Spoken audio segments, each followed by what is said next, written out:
No caution has come out. They're going to let him race back over. He piles in, and now the caution. 6. You knew that was going to be big when you saw the 9 coming back across the racetrack. Okay, here's what happened final lap. Casey, and Allmendinger put a big block on him, and that's what it was. Oh. He put and man, once you get that grass, you're done. Yeah. Wow, that was a hit, man. Wow. That was a hit. That was a hard hit. The 16 and the 5 just drove into the side of the 9, had no place to go. The Mark Martin and Biffle took the hard hits right there. And then you see 24 come into it. 26. Yeah. Take another look here. Watch. You see Casey King in the Budweiser car. He's going to make a run, and Allmendinger is going to take him all the way to the grass on the block. Yeah, and I think Allmendinger, I think AJ felt like, okay, I'm this far down. He's not going to be there now. I mean, right in front of Mark Martin and Biffle. Who's that? Is that Truex in there too? Yeah, Truex is in there. Yeah. Here's a 39 that we saw come off of turn 3, just in the gas. Look at Jimmy.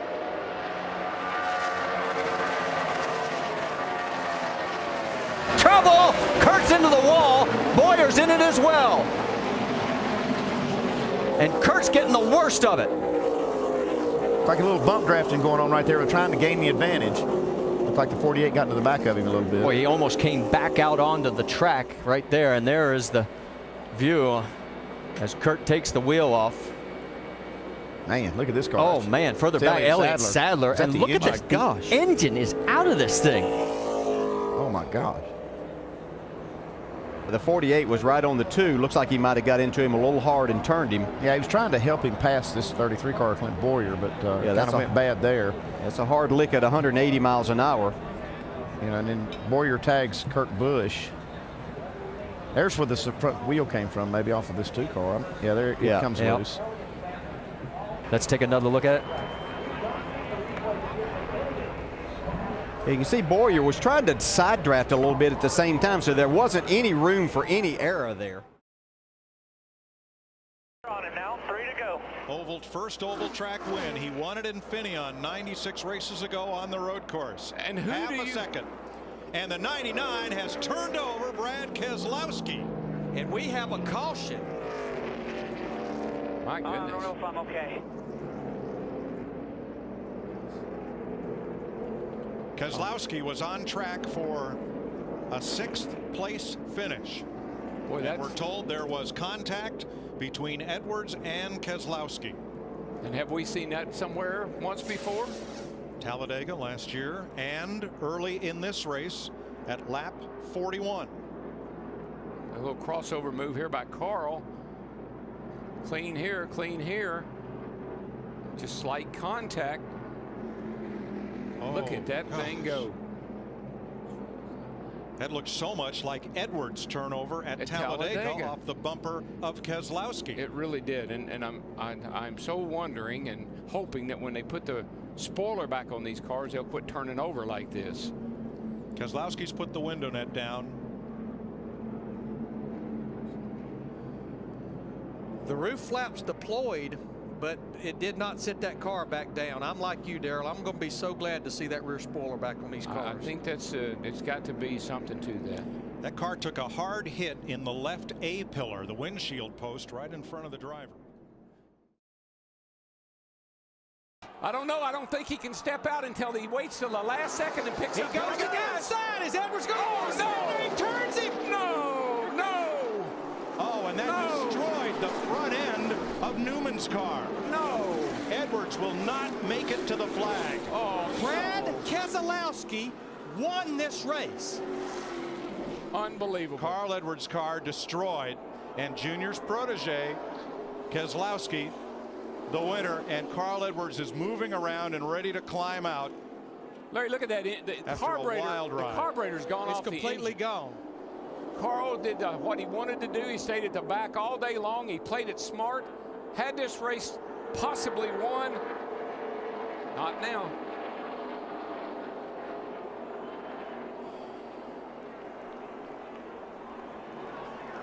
Not sure where Carl's going. Maybe he thinks if he runs across the start-finish line, it'll count. That's what he's doing. That's what he's doing. He's like you know how he is. He's an athlete, a marathon runner. I want to finish the race. And he did, yes, to a standing ovation from the crowd.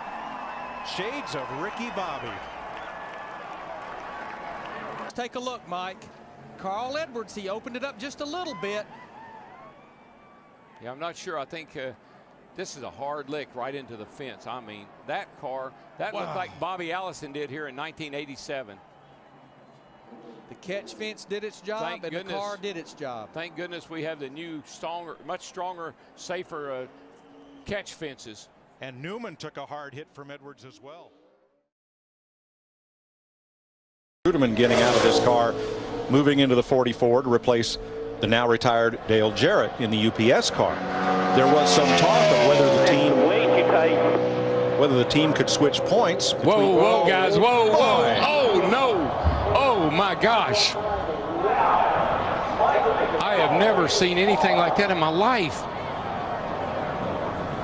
He hit that wall a ton. Oh, my gosh. Let's take a look. I think you're going to see him get loose the minute he turns down into the corner. Yeah, and he's just, man, and that thing just absolutely. I will guarantee you that impact was well over 180, probably 185 miles per hour. We've already seen 199 or better getting in there going straight.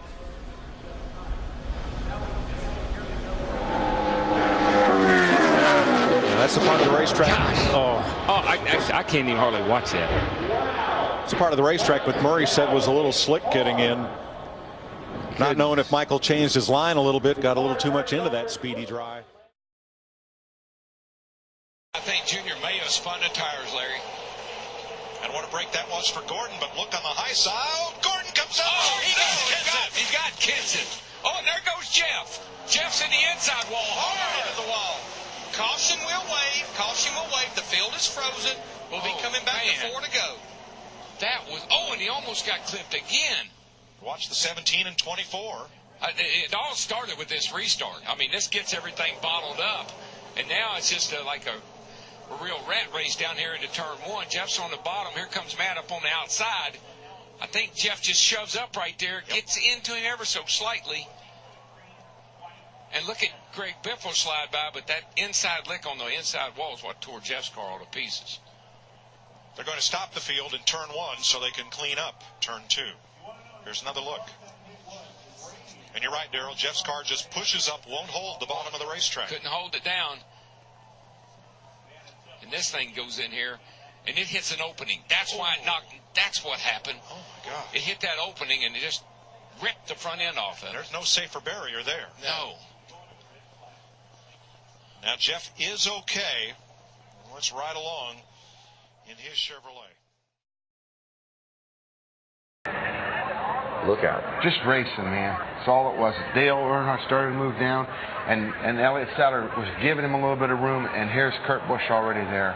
That's just restrictor plate racing. And just thank God. Oh, he's going, hit right there. Man. He's going, uh-oh. This is when he says, uh-oh, right now. Because he knows he's going to flip. And here it goes. He goes, uh-oh. And he's got his eyes closed, and it's going, oh. That there is a pretty hard hit. And thankfully, the field had gotten by it at this point, too. Thank God he's okay. NASCAR. Once with all the head restraints, just everything about the cars. And the neat thing is you know he's okay. He throws the steering wheel on the dash quickly. But thank God that you can see the tethers holding those hoods and the deck lid and everything to the deal, and all the suspensions on it. Yeah, that's just a knowing that it was going to be tight. He was just moving. Yeah. I'm sure he didn't know that Kurt was there. Kurt didn't do anything wrong by any means. Just a racing deal. You hate it that this type of accident happens and that, but it's a situation that you never want to see happen. It cost a great race car, cost the car a lot of money, but the bottom line, Robert Yates and Doug Yates are saying our driver's okay. A couple things that ran through my mind watching this. First of all, people want to know why they use restrictor plates to control speed. That's why. At a certain speed, when these cars get turned around backwards, they go in the air. He went around so fast that it didn't give any of the stuff an opportunity to work. But know what I love as a driver? You're driving down on the inside. You're in that 2 car. You're leading the race. Jay Sauter. And everything's going fine. You think you're in the right place, doing a good job. All of a sudden, a bunch of cars go by you on the outside. And you're still wide open. Say, roll, what? Whoa, trouble. Boy, the man. 2 car upside down, over and on to Scott Riggs. It's the big one. Oh, boy. Who is that still flipping? Sauter. It was Johnny Sauter. There's not anybody left. I mean, I only see about 4 or 5 cars that are coming around through 3 and 4 right now that were not in this race. They see Mike McLaughlin in 18. They're still getting upside down. People, cars driving under cars. Watch the 2 car. What caused this? Oh, Meal got into Riggs. It looked like Riggs had to maybe back out of the throttle a little bit because Kenny Wallace's car washed up as they come off the exit of turn 2 right there, the 48 car. Right here, this is turn 2. Kenny Wallace, the 48 car right there. Oh, I don't know. It looked like Shane Meal possibly just got into the back of the 10 car. The 47 car, yeah. Yeah, got into Riggs. Look at that 2 flipping. Looks like Rusty Wallace's flip in the number 2 Winston Cup car here not many years ago. And when they hit the grass, it even tumbled more. There's Randy LaJoy. Greg Biffle. Oh, Biffle. There's Jay Sauter. Kerry Earnhardt. There's everybody. Jack Sprague, our point leader. And the track's completely Tim Sauter. All the Sauters. I think we did the right thing by saying who wasn't in it. And because the track's blocked, NASCAR has displayed the red flag because the cars can't even get through on the back stretch. It appears to me maybe 10 or 12 cars is all that's left. Boy, that 2 car went over big time and then gets hit, tumbles. That car's, look at that thing, Larry. It's turning every which way. And then the 21. And then he gets in the grass. Watch this. Shot across. Gets hit again. Johnny Sauter, number 2, out of his car. And okay. Amazing. Today at the Bristol Motor Speedway, there was a near tragedy in Busch Series practice. Mike Harmon hits the wall during practice in turn 2, spins down the track, and is hit flush by Johnny Sauter. You can see Harmon there, totally exposed in his race car as Sauter approached. Amazingly, Harmon was uninjured. His race car devastated. Johnny Sauter's car also caught fire, but he was uninjured. Watch the top of your screen. You're going to see the purple car come into the picture. There's Foyt trying to get his way up to the front of the pack. Oh, Park got hit. Oh, man. Who's the yellow car behind Park? Bad timing. Look at this. Is that Dan Pardis? Looks like no. Park just spun. He just lost it. Either something obviously had to break on that car or something for the car to turn left that hard. He didn't just lose it at that speed. Oh, that's crazy. It's almost like an axle was broke or something for the car to turn like that. Oh, yeah. man. You see the skid mark right there? There's a skid mark right there. That's off, I believe, Steve's tire there. It all happened, Benny Parsons. About the 6th or 7th place there. There's Jeffrey Bodine, bam, in the outside retaining wall, and watch as he tumbles down the straightaway. Now, again, right, another truck is going to come along and hit it here. Watch and listen.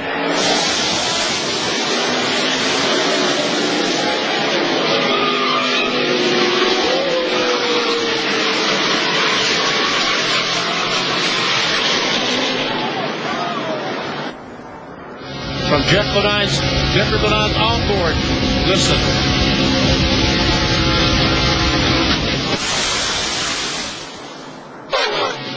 One more angle. Then the Namick, the green car goes down. He and Kurt Busch go up and they touch the 46 of Rob Morgan and outside retaining wall goes Jeffrey Bodine. The truck comes totally apart. You'll see the motor flying off there on the left upper portion of your screen. It ended up about 300 feet further down the track. One more view. Look how high you got. I've been around this sport since 1960 and I've never seen a... And Labonte inside of Earnhardt. He taps him going into the 3rd corner. He gets way down on the apron of the track. Coming to the white flag. There's a leader change and Labonte takes the lead. And meanwhile, Ricky Rudd trying to... Oh, and Earnhardt spins him out. Oh, man. And Tony Stewart is involved in the crash, as is Mark Martin, Sterling Marlin, and several others. Dale Earnhardt takes the checkered flag. And Jimmy Spencer ran second.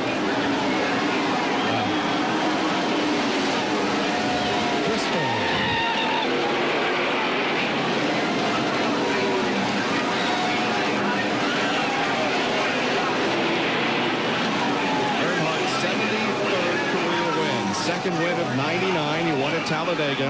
And his 9th Bristol win, 4th at night. Here's the replay. There we see the contact between the 3 and the 5. Terry Labonte stands on the gas, and all these cars getting the smoke. There's Ricky Rudd crashed into him. There's Tony Stewart, Mark Martin, Sterling Marlin. There we see the contact.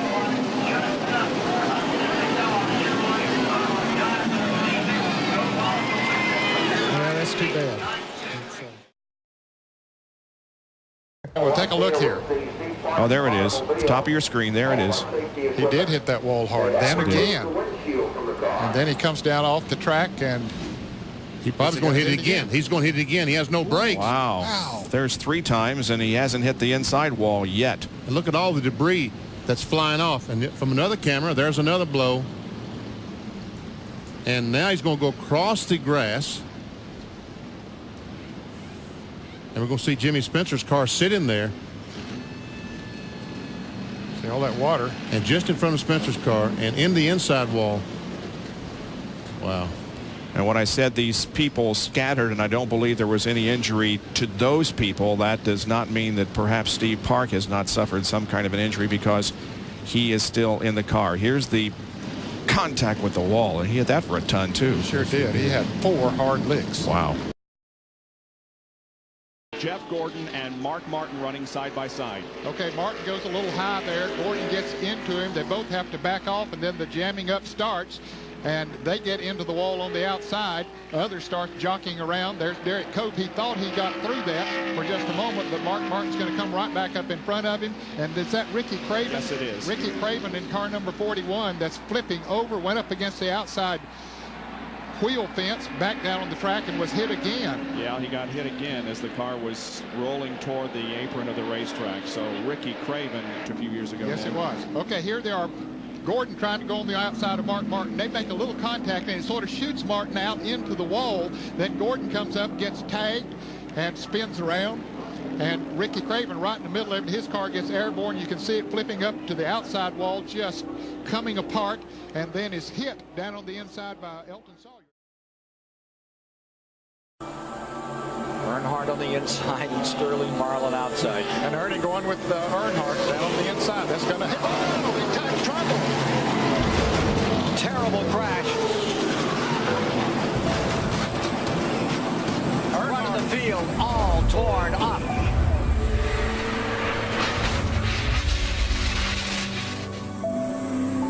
Earnhardt's number 3.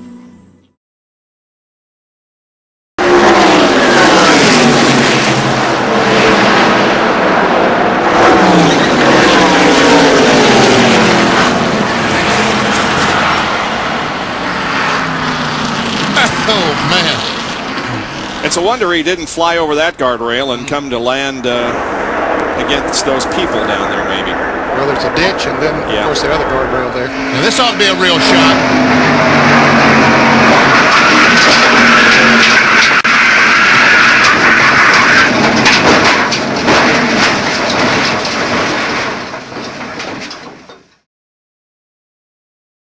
Here they come off the 4th corner. Ernie Irvan leads them down now. Is he going to win the Winston 500? Jimmy Spencer is second. They come through the tri-oval. Checkered is waving. Ernie Irvan wins, and Rusty spins and gets airborne and flips wildly right at the start-finish line. Very reminiscent of his accident at Daytona. Oh, man. That is too bad. Here is what happened. Okay, there's Rusty and Dale Jarrett running side by side. Earnhardt comes down on the inside trying to draft Rusty and go right out of the picture, and it looks, there he is. Earnhardt right up on the back bumper of Rusty, and he does touch him. And around he goes, and that's one reason that Dale Earnhardt went down there. That's why he was so concerned, because he touched Rusty Wallace to start this situation, it looks like. And the car overturns about 6 or 7 times, pirouetting on its nose, end over end, side over side, comes to a rest on its wheels between the start-finish line and turn 1. He will be credited with 6th finishing position. Here is another angle. Here they come down through there. Jarrett and Rusty Wallace side by side. Dale trying to get down on the inside, trying to go down. And looks like he just touched Rusty, and the car, just like Daytona, started flying. It goes up in the air. I thought maybe it was going to do like Jimmy Spencer did last year and come back on its wheels, but it didn't. It caught. And here it goes again. There is a huge cheer going up from the grandstand just opposite of where Rusty's car has come to a rest, and we assume that the cheers are because he is out of the car. Take a look. The first time a car has ever gone over the wall at Talladega. And there you see what those cars getting together, and he was being pushed by another car right up into the wall, and it just tumbled right up there. It's a Rick NASCAR number 1. The car number 37 spinning, that's Loy Allen Jr. And the car number 53 of Richie Petty is involved. And of course Stanley Smith, Kenny Wallace was involved in it. And of course Jimmy Horton, whose car went over the wall. Those cars back behind them, these 4 have pulled away because the cars back behind them are running side by side. Look at this scramble. Man, oh man. Kowicki just a moment ago up in 2nd spot. Got hustled to the back. We have got a mess. 2 by 2 out of the 2nd turn and down the backstretch. That's Waltrip and Alan Kowicki leading this. Oh, look at Earnhardt got sideways. Somebody looked like made some contact. Uh-oh, we've got a problem. Contact here, for sure. Darrell Waltrip and Joe Rutten. Waltrip's car gets on his roof and over and over. Darrell Waltrip tumbling down the backstretch in what appears to be a very, very serious crash. Joe Rutten, the other car involved in that incident. Darrell Waltrip. Come on, DW. And all we can do now is hold our breath. That we see Darrell. He's down on the inside of Kowicki. And Joe Ruttman right behind him. Now here comes Earnhardt. Looks like someone had tapped him. But Kowicki came down and touched Darrell. Threw him back into Ruttman. Ruttman gets in the side of him. And then here's the road they hit. Yep. When he hits the road, it gets him airborne, and the car starts over. Of course, he was being pushed by the car number 75. That was just a circumstance there. There was certainly nothing aerodynamic that caused that crash. When they went over that paved road, which is part of the road course, that's when the car got airborne and began to flip. Here's another angle. We'll see Darrell down on the inside of Alan Kowicki. And there's Earnhardt pulling out, making it 3 abreast back there. But Kowicki was up a little bit high, and Darrell looked like they just went together as they came off of turn 2 and started Darrell to the infield, and Rutten took him with him.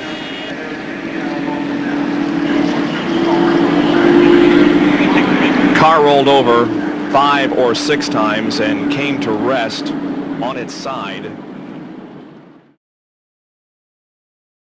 And that was certainly demonstrated yesterday during the running of the Grand National Budweiser 250. Watch the left side of your screen as Michael Waltrip's car hits the end of a cement wall, part of a gate through which passenger cars go to the infield. The car disintegrates upon impact. Somewhere in the debris and the rubble sits Michael Waltrip. The crowd is hushed. Rescuers rush to the car, fearing the worst, that Michael is seriously, if not fatally, injured. They begin to pull away what was the bodywork of the Pontiac Grand Prix. Personally, I was certain that no one could have survived such a horrifying crash as this.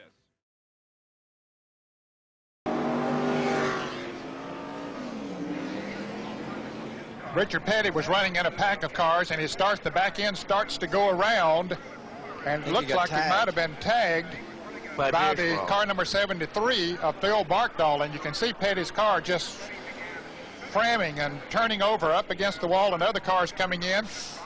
There's Barkdahl hitting him as he came by, and the Eddie Beerswall car hitting one of the tires that came off the car. From another angle. That looks like the crash at Darlington years ago, Ned. Fortunately, it was staying on the nose of the car for so long, Ken, so it didn't look like it was really taking hard bounces down onto the pavement. And it dispels some of the energy. You must remind the viewers that these cars are built to take these kind of crashes. And there's Phil Barkdahl hitting the cement wall right in front of us. Chromoly frames that serve as a roll cage up under the roof to keep the car from crushing down on the driver.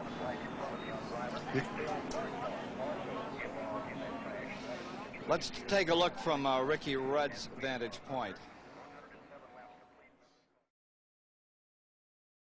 Fastest way around Talladega. Baker has been the cream in recent laps, meaning he started in 7th about 4 laps ago, and he's been steadily rising. He just passed Dale Earnhardt about a lap ago. Bobby Allison is next up. Son Davey should be next. You can see Earnhardt, the yellow car still in the picture, but Buddy Baker, who has a lot of sentiment among veteran observers, as one of the real... Oh, we have a problem. Allison is blowing the tire. Bobby Allison with a horrible crash here on the front stretch. It has torn out a complete section of protective railing separating it. Alan Kulwicki becomes involved. Debris and is collecting other cars. There was a lot of debris in the front stretch. Kulwicki was involved. Richard Petty, I think, is another one of the cars. Lots of debris on the front stretch. Now, Bobby's car, to me, appeared to stay together quite well. He did get up into the fencing, but not into the stands. Right rear, it begins to shred, and the car goes out of control. You're at 210 miles an hour. You can see the right rear going. You see the debris there on the left-hand side of your screen. Earnhardt avoids Bobby. The car goes backwards. The aerodynamics get underneath the car, and Allison gets up into the fence. The aerodynamics lifted the car. They're not built to go backwards. Right underneath Harold Kinder. Harold, he stayed in there. Boy, I'll tell you, talk about a trooper. Kinder is right there. He's got the yellow flag out right away. That is a veteran, competent flagman. Here comes the rest of the field down. They've decelerated to maybe 180 miles an hour, but all the debris, there's Petty, there's Kulwicki spinning. There's just nowhere for many of these drivers to go because there's so much of what was left over from the initial impact on the front stretch, and there was just nowhere to go. And tires began to explode, too, as they ran over debris caused by the Allison crash. Well, it's very rare that you see that catch fencing do its job, but it sure did its job here at Talladega today. As if it hadn't been there, or if it had not been as strong as it was, Bobby Allison's car would very clearly have gone into the grandstand right below us here in the broadcast booth. There's the tire going. Here's another angle of it, and we'll just let you watch it because we've covered it well. There goes Darrell Waltrip going by without becoming involved in it, but as I said, as the cars came down now, they were running over the debris of the Allison car, and tires were blowing, and therefore they became involved in the crash. There's Petty, Alan Kulwicki, Phil Parsons made contact with the Bobby Allison car. All right, it is a magnificent chess game that is being played here. Oh, trouble! Ricky Rudd slamming toward the wall, crashing, rolling over, side over side.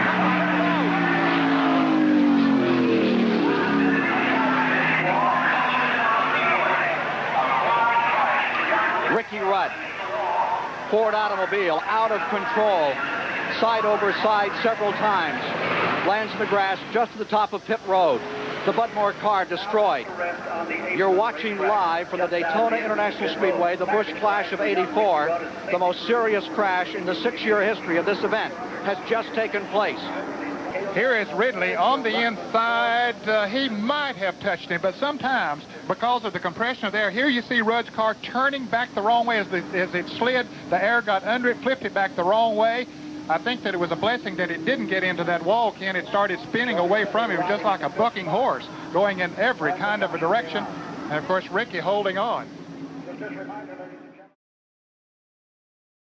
And back in the 8th row, in an unaccustomed position for him, is number 43, the king of the sport, Richard Petty, driving with a neck injury that he sustained a month ago at this crash at the Pocono Raceway in Pennsylvania. Jim, Richard was going into the second turn at Pocono, but right there, he lost his right front wheel and helplessly careened right there into the wall. But at this point in the crash, the damage was all on the right side of the car. Richard was still fine inside. There's Buddy Baker going by in front of you. Now watch this.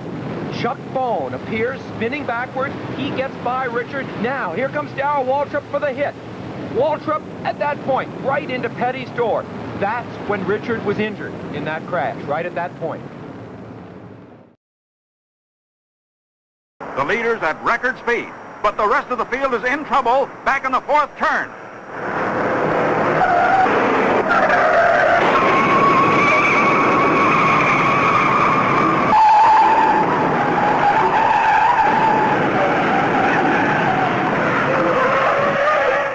The most fantastic pileup in auto racing history takes 37 cars out of the race.